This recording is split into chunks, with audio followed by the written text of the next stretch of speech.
Hi guys, this is Kalara Hudson of While They Play Designs, and in today's video I'm going to be showing you how to create 2-row buttonholes. Now if you look at this piece here, this is my Walkthrough Aspens cowl, and what I did is I created buttonholes at this edge of my cowl, and I just did this in between the purl stitches. I have two knits here, 2 purls, and then 2 knits in this ribbing at the edge of my cowl. And I just inserted the buttonholes through those 2 purl stitches. So you can see here is the front, and this is what it looks like in the back. And this is actually an invisible buttonhole. So I'm going to show you how to do that technique. Okay, so I just have a piece of knitting here, and I've worked up to the point where I'm ready to turn my work to the wrong side. And the wrong side is where we're going to work that first row. Ooh, looks like I lost a stitch there. Okay, so the first row of this 2-row buttonhole, we're going to decide where we want to place our buttonholes along the row of stitches, and I'm going to be placing them, as I said. Let me turn my work here so I can get oriented. Okay, I'm going to be placing the buttonholes between these 2 purl stitches. So what you can do is use a locking stitch marker to just mark where you're going to be inserting your buttonholes. I'm going to be inserting my first one here. So I'll work the first 5 stitches.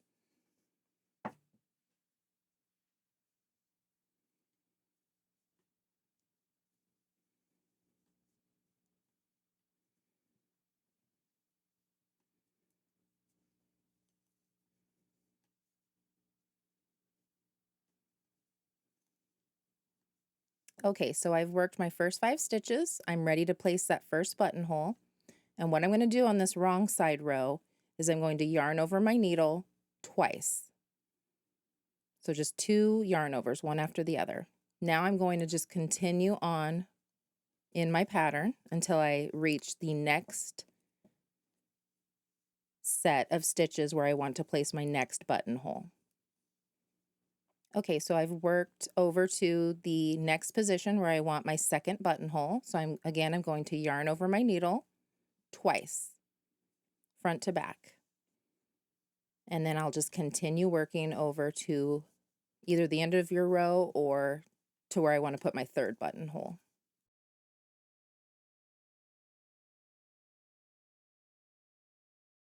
Okay, so I've worked over to where I want to place my third buttonhole right between these 2 stitches. So again, yarn over twice. And then just secure those yarn over so they don't fall off your needle, and then work to the end of your row. Okay, so we've completed our first row. We've placed those double yarn overs. Now we're going to turn our work to the right side. And now we're going to work the second row of our 2-row buttonhole. So if you look here at my work, you can see we've already created a pretty substantial hole in our work in those 3 places where I placed the double yarn overs right there. So now let's show you what to do in that second row of our 2-row buttonholes. So I'm going to work over,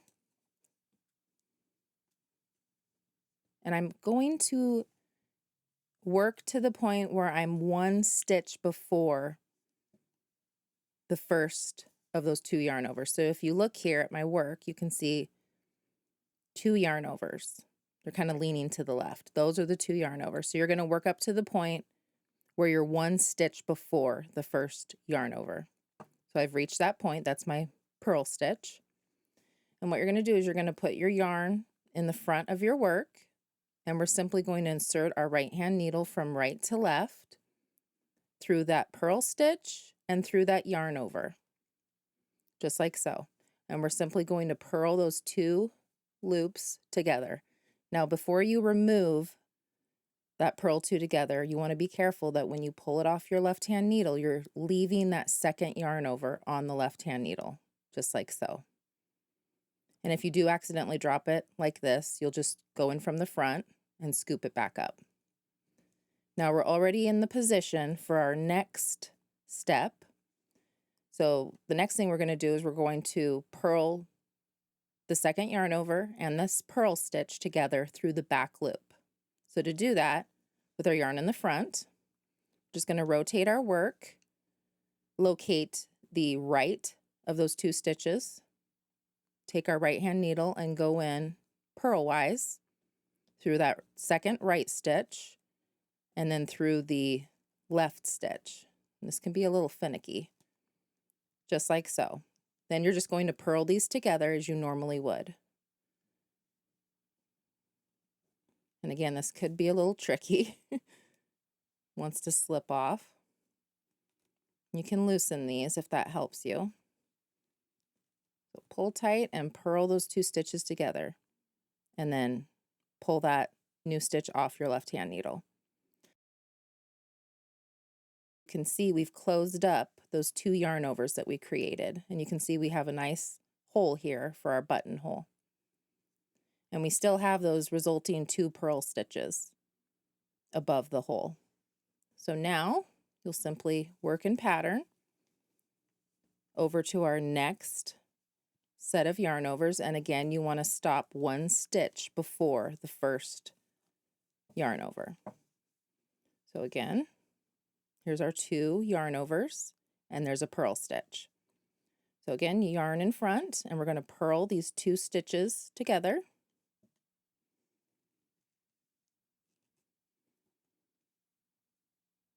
And carefully remove that, leaving the second yarn over on our left hand needle.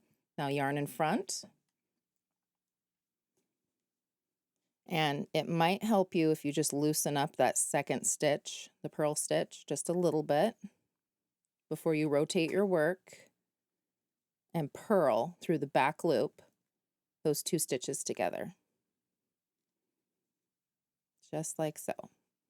And that kind of just puts a tight twist in those 2 stitches.